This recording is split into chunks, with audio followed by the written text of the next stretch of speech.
Mio, and today I'm going to show you how to make this really cute crochet pot using crochet. As you can see, this makes a wonderful decorative item for your home or apartment, and of course makes a great housewarming gift.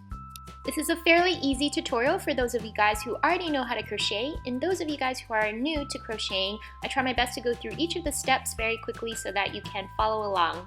If you'd like more videos like these, please subscribe and give me a thumbs up if you haven't already. Let's go ahead and get started, shall we? For this project, I'm using a 2.75mm crochet needle, and you're going to need some white yarn. So here's the white yarn that I'm using, and to start off with crochet, you're going to form a simple loop. I'm just placing the yarn around my needle, and take your needle, place it underneath the yarn, pull through the loop. Do it again, underneath the yarn and pull through the loop, and you'll form your very first loop around the needle. Just let it loosen and tighten around the hook. To create a circle, I'm going to make a simple chain first. Take some yarn and pull through the loop, and take your needle and place it through the very first loop you created. Pull some yarn through the loop and you'll see 2 strings yarn around your hook, and pull some string through both of those loops. And that is your very first stitch. Do the same thing, put your needle through the first loop, pull some yarn through, you'll see 2 loops, and pull some string through both of the loops, and that's your second stitch. You're going to keep creating several stitches through your very first loop, and this will fan out into forming a very tiny little circle. You need to put at least 5 to 6 stitches through the same one to create your tiny little circle. So once you put all your stitches in, you're going to close your loop. I'm going to put my needle through the very first stitch I created, as you can see here. Take some yarn, pull through the stitch, and pull through the loop that's already on my needle. And then you would have completed your very first circle. You can see it's very tiny and very cute. To get larger, you're going to put a simple chain, and then you're going to take your needle and put stitches through the very first stitch you created. So I put my needle through the stitch, pull some yarn through, you'll see 2 circles on my needle, and take some yarn and pull through both of those loops. Do the same thing in the exact same stitch I did earlier. So I put my needle through the stitch, pull some yarn through, take some yarn and pull through both loops, and I put 2 stitches into one. Now I go to the next stitch on the circle, put my needle through, pull some yarn through, and take some more yarn and pull through both stitches, and you'll see that's my 3rd stitch. I'm going to put my 4th stitch in the same loop. So as you notice, I put 2 stitches per one, and this will make the circle larger and form a nice round circle that's larger than the one I began with. I'm just going to continue this all throughout the 2nd row, and when you complete your 2nd row, you'll notice you have a much larger circle than you started out with. To create the 3rd ring, what I'm going to do is form a simple chain. So take your needle, pull some yarn through the loop that's already there, and that's your simple chain, and you're going ahead and start stitching. Put your needle through the very first loop and pull some string through that loop. You'll have 2 loops on your needle, and pull some string through both of those loops, and that's your very first stitch for your 3rd ring. And I'm going to go ahead and just advance on. So put your needle through, make a simple stitch, and as you notice, I'm not really putting any expansions. I put expansions every 3rd or 4th stitch.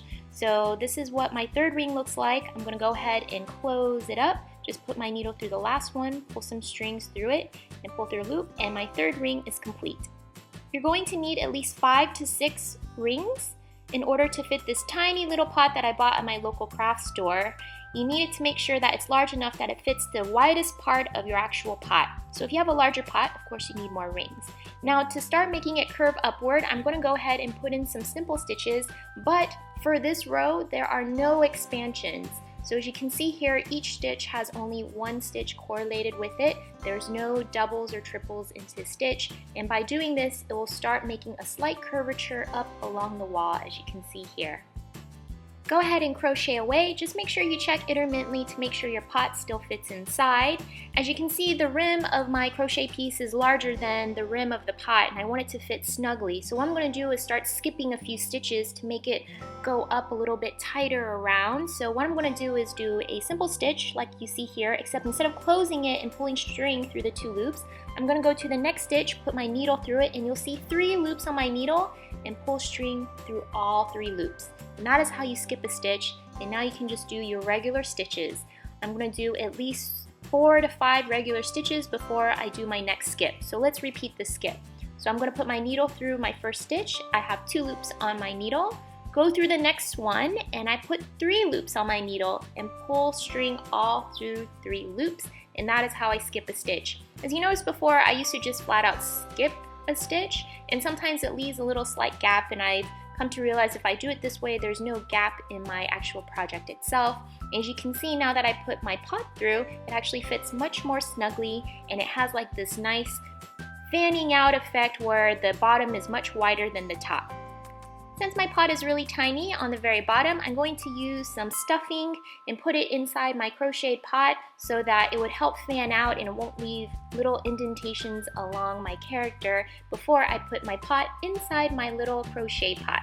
So this is what my project looks like so far. Now all I have to do is create the ears and the face for my cute little bunny character. So to create the ears, all I'm doing is forming a little semicircle on the side. So I'm just taking my crochet needle and I'm just putting a lot of stitches through one loop, and by putting at least 5 of these into one loop, you'll notice you form a tiny little half circle, which is what you need to create a cute little ear. And all you have to do to make the ear larger is make 2 rows of it. So this is only 1 row. I go ahead and expand it up and made 2 rows, and this is what the semicircle looks like after I created 2 rows of a half circle on one side. Just cut off the extra yarn, pull the yarn through the loop so you can knot it nice and tight, and you can pretty much hot glue the end so it doesn't become undone, or you can just tuck it in inside your pot so it's nice and hidden. To create the ear on the other side, I put my needle through the loop I want to start, pull some yarn through, and tie a knot just by like tying your shoes regularly, and then go ahead and do the exact same thing on the other side. You're just going to create a semicircle on the other side to form the other ear, and of course I created 2 rows so it looks identical and symmetric. I know bunny ears are not really semicircles in general, but when I create them really long, it just doesn't quite look as right, and I think these semicircles look the cutest. But if you want to recreate the ears to be longer or thinner or however you like, you absolutely can. I just think it looks the cutest this way. So once you're done creating both sides of the ears, you're just going to go ahead and remove any extra yarn. I like to put a little hot glue on the edges and stick them on so it doesn't become undone. And go ahead and put your pot inside and make sure everything looks good before you start creating the face. For the actual nose of the bunny, I'm taking some light pink felt and I'm just cutting a tiny little oval to fit in the center of the face. As you can see here, it's a very, very tiny little nose, and of course I hot glue everything. So I hot glued the nose in the center, and I have some animal eyes that are made from plastic that I got at my local craft store. You can use polymer clay or whatever you have in the home to help create the eyes. For the mouth, I've been using some black string, but you can also create this out of some black polymer clay that you baked out, and I just hot glue the entire face on. The last step is to add some color. I'm using a makeup palette as you see here, and I want to give it some light pink peach peaks. So all I'm doing is mixing the colors a little bit with some pink and some beige, create this really cute peach color as you can see here, and gently tap it underneath the eyes where the cheeks will be, and I colored the nose a little bit darker so that would show up better. And that's pretty much how I created this really adorable crochet bunny pot. It's super cute, and I think it makes a wonderful gift. And I like to create things that are not perishable. I'm not very good with planting things, so I decided to put a fake plant inside my pot.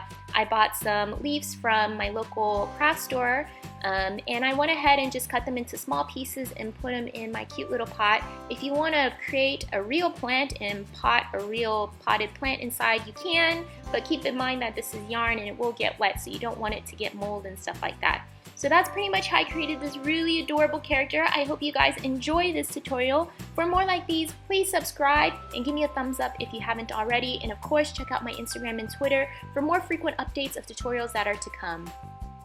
I know I thank you guys week after week for being so patient with me about uploading new videos. I know I haven't been uploading as frequently as I want to. I've been going through a lot of changes in my current life, and I recently moved to a new home, which is part of the reason why I created this tutorial. I think this really cute pot would be perfect for a brand new home or as a housewarming gift. I promise to be more vigilant about uploading new videos, so please stay tuned. Thank you so much for watching, and I'll catch you guys soon. Bye!